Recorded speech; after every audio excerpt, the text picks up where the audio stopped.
ఇదొక వార్త. పరామర్శ యాత్ర జనంపై దండయాత్ర అంటే మామిడి రైతులను పరామర్శించడానికి జగన్ వెళ్తుంటే అది దండయాత్ర. తెలుగుదేశం నాయకులు అంటలో తప్పులేదు, రాజకీయంగా విమర్శించుకుంటారు. ఇదివరకు వైసీపీ వాళ్ళు కూడా పవన్ కళ్యాణ్ను చంద్రబాబు నాయుడును విమర్శించారు. ఓ పత్రిక ఏమైంది, ఓ ఈనాడికి ఏమైంది, ఇంత నీచంగా ఎందుకు దిగజారిపోతుంది?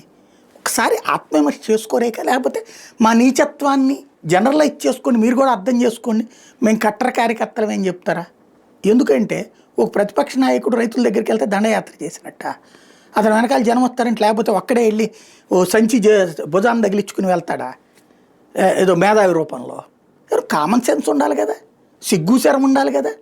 45 సంవత్సరాల నుంచి పేపర్ నడుపుతున్నారే, రాజకీయం అంతా చూసుకుంటూ వచ్చారే, ఇన్ని సంవత్సరాల నుంచి అయినా ఇక్కడ ఏం ఎన్టీ రామారావు వెళ్ళలేదా, రాజశేఖర రెడ్డి వెళ్ళలేదా, చంద్రబాబు వెళ్ళలేదా, చిరంజీవి వెళ్ళలేదా, పవన్ కళ్యాణ్ వెళ్ళలేదా? పోనీ ఇప్పుడు రోజుల్లో చూస్తా జనం దగ్గరికి వెళ్తే దండయాత్ర అవుతుందా? రైతుల దగ్గరికి వెళ్ళి పరామర్శిస్తే దండయాత్ర అవుతుందా? ఏం మాట్లాడుతున్నారో అన్న అర్థం ఉంటుందా? అందామంటే వీళ్ళు మాట్లాడట్లా, రాస్తున్నారు, జనం మెదళ్ళలో విషం చిమ్ముతున్నారు, అంతకు మించి ఏం లేదు ఇక్కడ.